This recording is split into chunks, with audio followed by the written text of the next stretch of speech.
শদিয়াত অখিল গগৈ ডাঙৰীয়াই যি কাণ্ড কৰিলে, এই কাণ্ড আপোনালোকে যদি সম্পূৰ্ণৰূপে চাই, মই ক্লিপটো লগাই দিম, আপোনালোকৰ চকু কপালত উঠিব।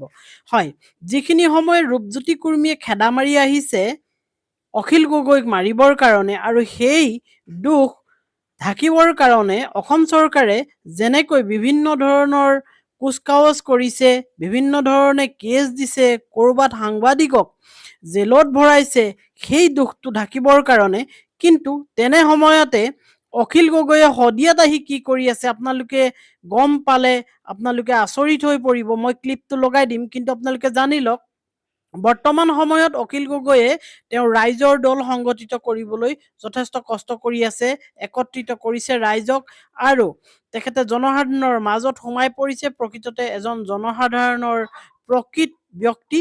গতিকে তেওঁ কি কৰিছে এই শদিয়াত আহি আপোনালোকে জানিলে আপোনালোকে ভাল পাব, আৰু হাজাৰ হাজাৰ ৰাইজ ওলাই আহিছে ৰাইজৰ দলত যোগদান কৰিবলৈ।